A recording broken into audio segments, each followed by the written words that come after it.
नमस्कार, आप देख रहे हैं सी न्यूज़ भारत। मैं हूं आपके साथ स्नेहा सिंह। वक्त हो गया है न्यूज़ बुलेटिन का।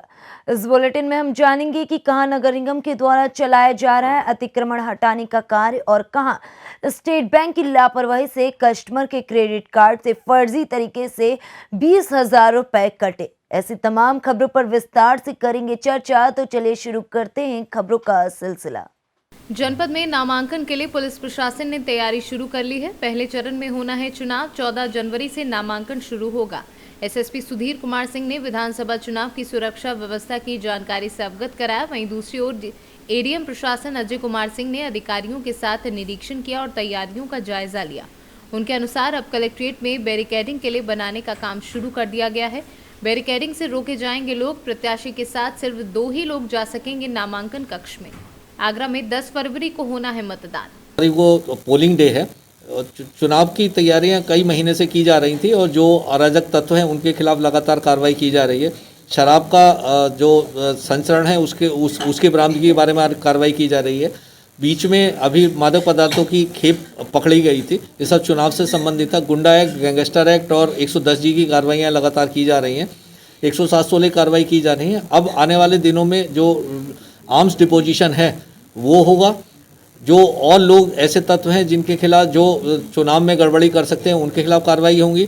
अभी हमें कल 3 कंपनी CISF प्राप्त हुई है जिनको एडिशनल SP वाई 3 क्षेत्रों में डिप्लॉय किया गया है और कल से उनका जो एरिया डोमिनेशन है यानी कि जो ऐसे क्षेत्र हैं जहां संभावना है उनमें उनका रूट मार्च चालू होगा। जो अपराधी तत्व हैं उनके घर जाएंगे, जो गुंडा तत्व हैं उनके घर जाएंगे। और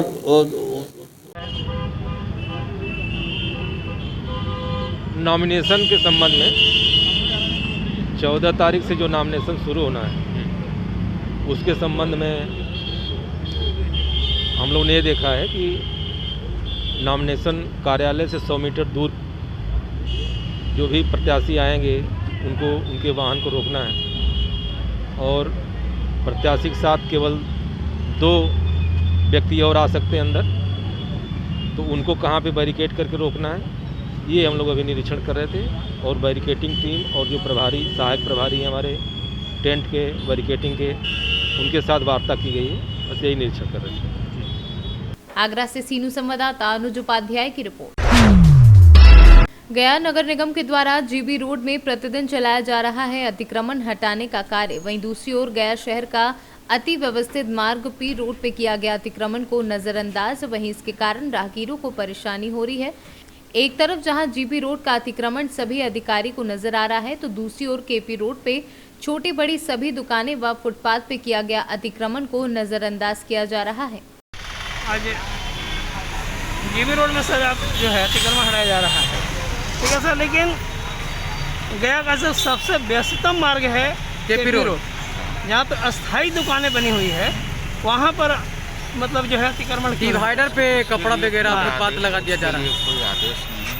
अच्छा, जब आदेश हुआ था अच्छा, केवल अभी मतलब जो है ये आदेश मतलब हाँ साहब को आवास से लेकर फिर मंत्री से आजाद पास केपी रोड उधर तो केवल यहाँ तक का है सर, लेकिन बार बार जीबी रोड को चौड़ीकरण करने की बात कही जाती है और फिर पुनः अतिक्रमण में तब्दील हो जाता है बार बार। तो उसके लिए तो नहीं जो हमारे नगर आयुक्त या DM साहब ये ना बता सकते, हम लोग थोड़ी बता सकते। आप अपना परिचय दीजिए सर। मेरा नाम अजय कुमार है।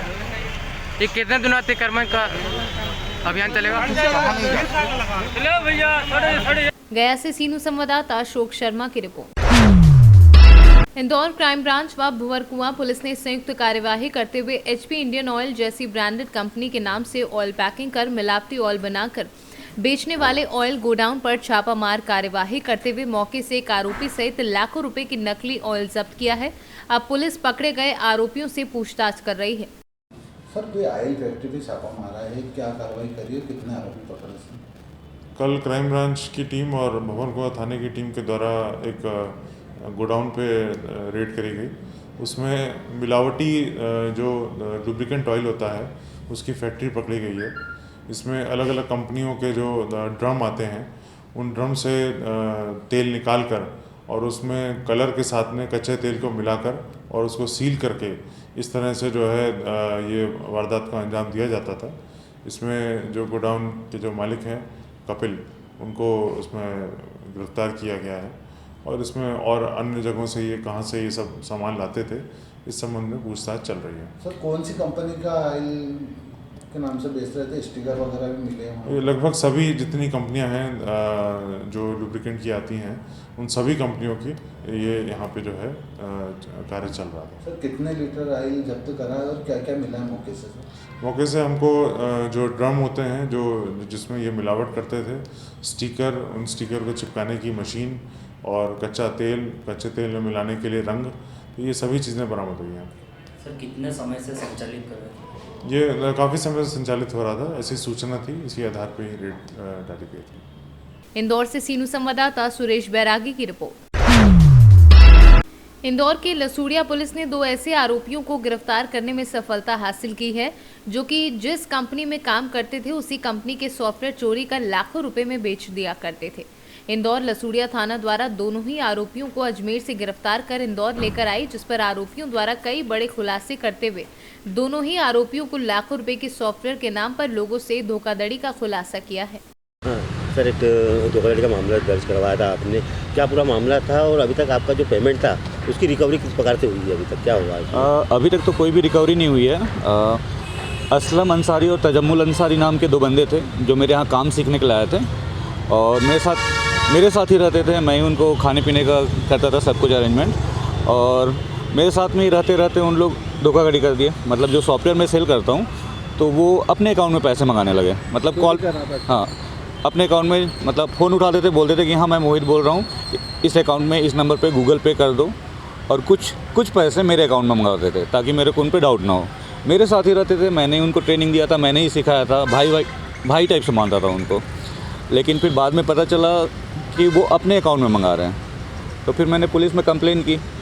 तो पहले तो उन्होंने माफ़ी मांगी, उसके बाद में फिर उन लोग फरार हो गए।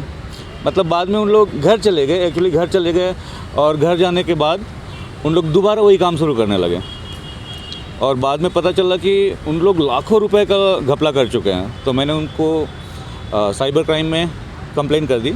साइबर क्राइम ने उनको बुलाया लेकिन वो आए ही नहीं, 3-4 बार नोटिस गया फिर भी नहीं आया। तो फिर साइबर क्राइम वालों ने उनकी कायमी की, लसूड़िया थाने में फिर FIR हुई 1 साल बाद, और FIR के बाद उन लोग 4-5 महीने तक फरार रहे। और उसके बाद फिर अजमेर से उनको एक अजमेर फोटोग्राफर एसोसिएशन का एक इवेंट था 5 तारीख को, तो 4 तारीख को इंदौर पुलिस वहाँ पर जाके उनको अरेस्ट की। और पैसे तो अभी बिल्कुल रिकवर नहीं हो पाए हैं, और बहुत सारे लोगों को उन्होंने फर्जी तरीके से जो सॉफ्टवेयर बेचा है। मैं उनको भी ये बोलना चाहूँगा कि अगर आपको भी असलम अंसारी और तजम्मुल अंसारी ने हमारा सॉफ्टवेयर सेल किया है और अभी सर्विस प्रोवाइड नहीं कर पा रहे हैं, तो आप हमारी कंपनी के नंबर पे कॉल कर सकते हैं, हम आपकी पूरी हेल्प करेंगे। और जेल पहुँचा दिया गया? हाँ, फिलहाल तो उनको जेल पहुँचाया गया है। पहले वो कस्टडी में थे, पुलिस रिमांड में थे, और उसके बाद अभी उनको जेल भेज दिया गया है, और देखते हैं आगे क्या होता है। कितना लॉस हुआ है आपका अभी तक और कितना पेमेंट निकल जाएगा? अभी तक तो सिर्फ असलम के बैंक अकाउंट में करीब 3 से 4 लाख रुपए का फ्रॉड पाया गया है, जबकि एक यूज़र ने ये भी बताया है कि वो अपने पापा के अकाउंट में भी पैसे मंगाता था, अपने छोटे भाई के अकाउंट में भी पैसे मंगाता था। तो अभी पुलिस चेक करेगी, जांच करेगी कि टोटल कितने का लॉस हुआ है। एक अंदाज़ा है 10-12 लाख रुपए से कम का लॉस तो पॉसिबल ही नहीं है। और ये ओके, मेरा नाम मोहित जयपुरी है। सर एक धोखाधड़ी का मामला सामने आया फोटोग्राफर के साथ में, क्या पूरा मामला है, कितना आरोपी है, क्या गिरफ्तारी की? ये मोहित नाम के आदमी ने रिपोर्ट किया था कि वो एक सॉफ्टवेयर बनाया था डिजिटल फ़ोटो का, जिसके साथ काम करने वाले 2 आदमी तजम्मुल और असलम साथ में पहले इसके काम करते थे। काम छोड़ने के बाद ये लोगों ने उसका सॉफ्टवेयर चोरी कर लिया और उसके सॉफ्टवेयर में हेरा फेरी करके इन्होंने उसको चोरी छुपे पैसे कमाए उससे, जिससे इनको नुकसान हुआ और आरोपी गणों को फ़ायदा हुआ। फरियादी की रिपोर्ट पर 420 IPC का प्रकरण दर्ज किया गया था, और दोनों आरोपी जो रहने वाले शहडोल के हैं मूलतः, वो यहाँ से अपने को छुपाने के लिए अजमेर चले गए थे, जिन्हें अजमेर से पकड़कर मामले में गिरफ्तार किया गया। इंदौर से सीनू संवाददाता सुरेश बैरागी की रिपोर्ट। आगर मालवा में दिनों दिन साइबर क्राइम के मामले बढ़ते जा रहे। बैंक कस्टमरों के अकाउंट से फर्जी तरीकों से पैसे निकाले जा रहे हैं, जिसमें कहीं न कहीं बैंक के कर्मचारी और कस्टमर की लापरवाही सामने आ रही है, जिसमें फर्जी लोगों के द्वारा बैंक के डेटा को चोरी कर लिया जाता है और बैंक के कस्टमरों की राशि उनके अकाउंट से काट ली जाती है। ऐसा ही एक मामला आगर मालवा के नलखेड़ा स्टेट बैंक में देखने को मिला। बता दें कि नलखेड़ा स्टेट बैंक के कस्टमर दिलीप कॉर्पोरेटर, जो गुराड़िया देव का निवासी है, जिसने नलखेड़ा स्टेट बैंक से अपने क्रेडिट कार्ड पर 1 लाख का लोन लिया था, जिसमें पहले तो बैंक ने 59,000 रुपये दिलीप के खाते से काट लिए, जिसकी शिकायत लेकर वह बैंक गया तो बैंक कर्मचारी योगेश सोलंकी द्वारा जानकारी दी कि कल स्टेट बैंक से आपको फ़ोन आएगा, आप उनकी अपनी समस्या जानकारी बता देना। क्या नाम है आपका? मेरा नाम दिलीप विश्वकर्मा है। अच्छा, तो किस संबंध को लेकर आज एसपी कार्यालय में आपने ये आवेदन दिया है? मेरे साथ फ्रॉड हुआ है, बैंक ने मेरे साथ में फ्रॉड किया है। क्या फ्रॉड किया है बैंक ने आपके साथ? बैंक ने ये फ्रॉड किया है कि कौन सी बैंक कौन सी है? बैंक अपने SBI बैंक नलखेड़ा। अच्छा, क्या फ्रॉड हुआ? मेरे साथ में ये फ्रॉड हुआ कि इन्होंने 5,900 रुपये मेरे क्रेडिट कार्ड में से काट लिए। 5,000? उसके बारे में मैंने चर्चा की बैंक में जाके जी, तो उन्होंने बोला कि आपकी एनुअल फीस है जी। मैंने कि एनुअल फीस तो इतनी लगती नहीं है, आपने कभी बताया ही नहीं सर। तो फिर उन्होंने बोला कि ये फीस आपकी वापस हो जाएगा, आपको कल फ़ोन आएगा बैंक से जी। तो मैंने बैंक में उन्होंने बोला कस्टमर केयर का फ़ोन आएगा, मेरे को कल फ़ोन आया जी। अब उसने एक ऐप डाउनलोड करने का बोला तो मैंने ऐप डाउनलोड किया तो उसने 20,000 रुपये निकाल लिए जी। तो मेरे साथ में 20,000 का और फ्रॉड हो गया जी। तो इस बारे में मैं एसपी साहब के यहाँ पे आवेदन देने के लिए आया था जी। तो एक आवेदन मैंने एसपी कार्यालय में दिया और एक साइबर सेल को दिया और एक बैंक वाले को दिया। अब देखते हैं आगे क्या कार्यवाही होती है इसमें। तो बैंक वाले का नाम क्या है? बैंक वाले का नाम है योगेश सोलंकी जी। अच्छा, योगेश सोलंकी जो क्रेडिट कार्ड ही बनाने का काम करते हैं? जी सर, जी। उनके द्वारा ही बताया गया था आपको कि फ़ोन आएगा? ये बताया गया था कि आपको फ़ोन आएगा दूसरे दिन और मेरे को फ़ोन भी आया। अच्छा। और मेरे साथ में ये फ्रॉड हुआ। तो मतलब ये बैंक की मिलीभगत हो सकती है इसमें? मेरे को तो ऐसी आशंका लग रही, मतलब कि बैंक की भी कुछ इसमें मिलीभगत। मध्य प्रदेश से सीनू संवाददाता बाबूलाल यादव की रिपोर्ट। काला पीपल में भारतीय किसान संघ द्वारा लागत के आधार पर लाभकारी मूल्य फसल खरीदी की गारंटी सुनिश्चित करने व साथ ही वर्ष 2020 की खरीफ फसल अतिवृष्टि के कारण खराब हो गई थी, जिसकी राहत राशि व बीमा राशि किसानों के खाते में नहीं डाली गई। इन्हीं मांगों को लेकर काला पीपल तहसील के सामने कड़ाके की ठंड में 1 दिवसीय धरना आंदोलन किया गया, जिसमें सैकड़ों की संख्या में किसान सम्मिलित हुए। शाजापुर से सीनू संवाददाता संदीप गहलोत की रिपोर्ट। बलिया में उभाव पुलिस द्वारा ग्राम खंडवा में हुए मारपीट के संबंध में घटना में नामजद एक अभियुक्त को पुलिस ने गिरफ्तार कर लिया है। आज दिनांक 11/1/22 को प्रातः एसओ दुफ्ती और चौकी इंचार्ज लालगंज क्षेत्र देखभाल में मामूर थे। इसी दौरान बाबू के शिवपुर के पास ईंट का भट्ठा है, वहां पर संदिग्ध वाहन आता हुआ दिखाई दिया, जिस पर लोगों द्वारा चेक किया गया। वहां एक पिकअप वाहन में अवैध अंग्रेजी शराब लदा हुआ था। 7 नफर अभियुक्त गिरफ्तार किए गए। 2 मोटरसाइकिल और पिकअप में लदी शराब को लाया गया। पिकअप में 157 पेटी अवैध अंग्रेजी शराब जो 1356 लीटर है। अभियुक्तों की जामा तलाशी लिया गया तो उनके पास से 5 अदद नाजायज चाकू, 1 अदद 315 बोर तमंचा एवं 3 जिंदा कारतूस एवं 7,170 रुपये नगद बरामद किया गया। उक्त वाहन एवं गिरफ्तार किए गए 7 अभियुक्तों के विरुद्ध नियमानुसार वैधानिक कार्रवाई की जा रही है। बलिया से सीनू संवाददाता राजू गुप्ता की रिपोर्ट। भारतीय किसान संघ विकासखंड तिरला द्वारा लागत के आधार पर लाभकारी की मांग को लेकर जनपद पंचायत तिरला परिसर के सामने धरना प्रदर्शन कर राष्ट्रपति के नाम ज्ञापन में लागत के आधार पर लाभकारी मूल्य का कानून बनाएं एवं प्रधानमंत्री के नाम ज्ञापन में किसानों को लागत का लाभकारी मूल्य नहीं मिल रहा है। वित्तीय वर्ष 21-22 लहसुन एवं प्याज अधिक मात्रा में बुआई हुई है। इन फसलों को निर्यात करें, साथ ही राज्य स्तरीय समस्याओं के लिए मुख्यमंत्री के नाम एवं स्थानीय समस्याओं के लिए जिलाधीश के नाम ज्ञापन दिया। किसान संघ ने आज जो धरना दिया उसके बारे में बताइए कि धरना किस लिए दिया गया था? यह धरना दिया गया है लागत के आधार पर लाभकारी मूल्य मिले किसान को, इसलिए धरना दिया गया है। पूरे देश भर में विकासखंड स्तर पर यह ज्ञापन और धरना दिया है हमने। किसानों को इसकी लागत का मूल्य नहीं मिलता है।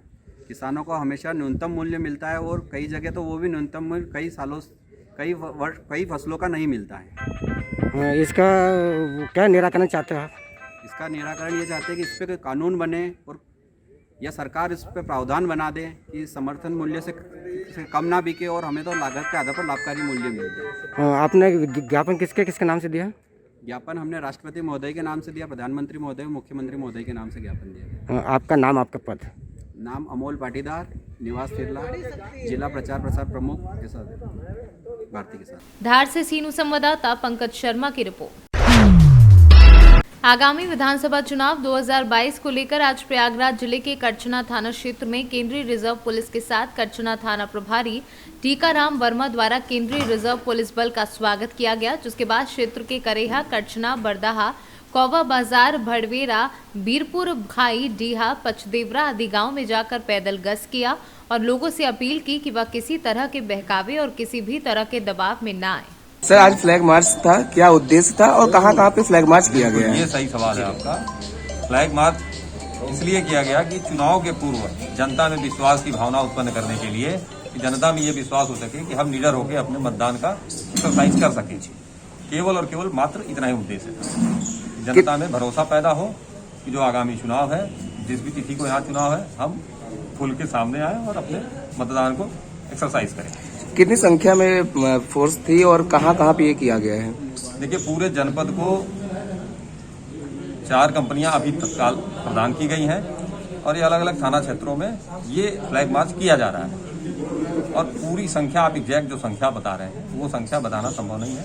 मैंने सामान्य तरीके से बता दिया कि 4 कंपनियां अभी प्रदान की गई हैं, बाकी और भी कंपनियां आनी हैं।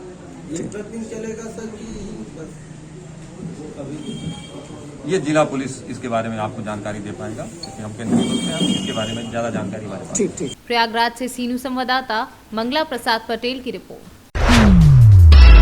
राजगढ़ के छापेहेड़ा नगर के प्राथमिक स्वास्थ्य केंद्र में मंगलवार को स्वर्गीय श्री ठाकुर पर्वत सिंह चौहान की पुण्य स्मृति में विशाल निःशुल्क नेत्र शिविर का आयोजन किया गया। कार्यक्रम की शुरुआत पत्रकार राम बाबू चौहान, डॉक्टर KN भीलवारे के द्वारा दीप प्रज्वलित कर की गई। इस दौरान क्षेत्र के विभिन्न गांव से आए 136 मरीजों का नेत्र परीक्षण किया गया, जिनमें से 36 मरीजों को मोतियाबिंद ऑपरेशन के लिए भर्ती कर सेवा सदन संत हिरदारम नगर, बैरागढ़, भोपाल नेत्र चिकित्सालय भेज दिया गया। साथ ही 95 लोगों को चश्मे के लिए जांच की गई। वहीं 80 लोगों को निःशुल्क दवाई ड्रॉप का वितरण किया गया। राजगढ़ से सीनू संवाददाता राम बाबू चौहान की रिपोर्ट। मोहनगढ़ थाना प्रभारी ब्रजेश कुमार कहार ने बताया कि सुबह ग्राम सेमरखेड़ा में खेत से पानी निकालने के विवाद पर यादवों और ठाकुरों के बीच मारपीट हुई, जिसके बाद पुलिस ने धारा 307 के आरोपियों को 24 घंटे के अंदर गिरफ्तार कर लिया है। टीकमगढ़ से सीनू संवाददाता साकेत यादव की रिपोर्ट। फिलहाल इस न्यूज बुलेटिन में बस इतना ही। देश विदेश की ऐसी तमाम खबरों को देखने के लिए बने रहें सी न्यूज भारत के साथ।